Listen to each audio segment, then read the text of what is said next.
பத்மாசனம்.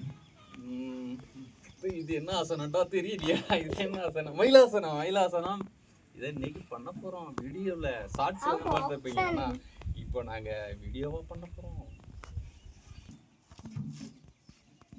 ஆட்டாடி லூசு. எனக்கு அவ்வளவுதான் வரும். இந்த மாதிரி போட்டுக்கலாம். கம்பெனி இந்த மாதிரி எனக்கு வந்து கம்பெனி கொடு. இந்த மாதிரி பத்மாசனம் நல்லா வந்துட்டு என்ன வேணாம். நான் இப்படி இருக்கேன்.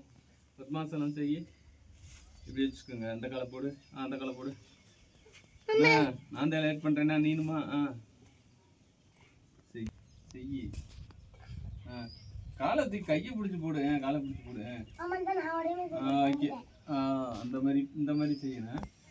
சின்ன பிள்ளைக்கு இவனுக்கே வர மாட்டேது சரியா. சரி ஓகே. அப்படி முதுவை நேராக நிமிர்த்தி இருக்கணும். கை ரெண்டும் ஸ்டெடியாக இருக்கணும். அந்த மாதிரி இருக்கணும். இந்த வரலாம். இந்த ரெண்டு அடி இருக்கணும். இந்த ரெண்டு வரலாம். 3 வரல விட்டுட்டு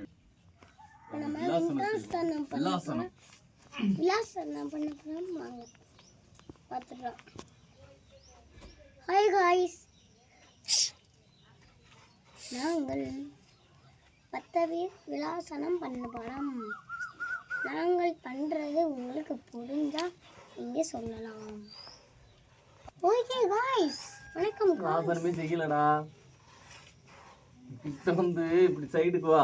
எழுந்திருச்சு தூக்க போறேன்.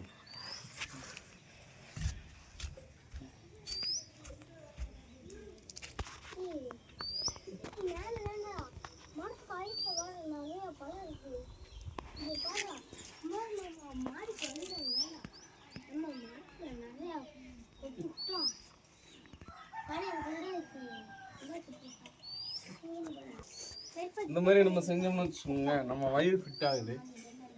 மணிக்கைகள் வந்து நல்லா ஸ்ட்ராங் ஆகுது. விரல்கள் மணிக்கைகள் நல்லா இருக்குது. வயிறு நல்லா ஃபிட் ஆகுது. முதுகுட்டு வளர்ந்து கொடுக்குது. சூப்பராக இருக்குது. எனர்ஜியாக இருக்குது.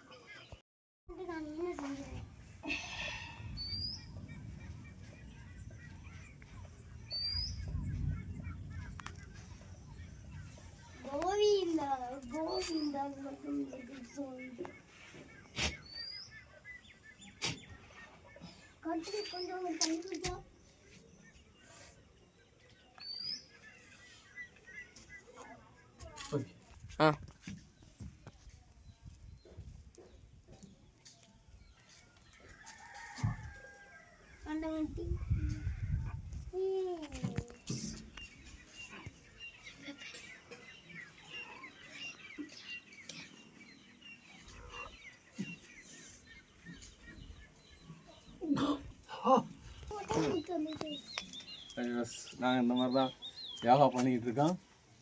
என்ஜாய் பண்ணிகிட்டு இருக்கோம். உடம்பை ஹெல்த்தியாக வச்சுக்கிறோம். நீங்களும் ஹெல்த்தியாக இருங்க. பண்ணுங்க. சப்ஸ்கிரைபர் பண்ணிவிட்டு ஹெல்த்தியாக பாருங்கள்.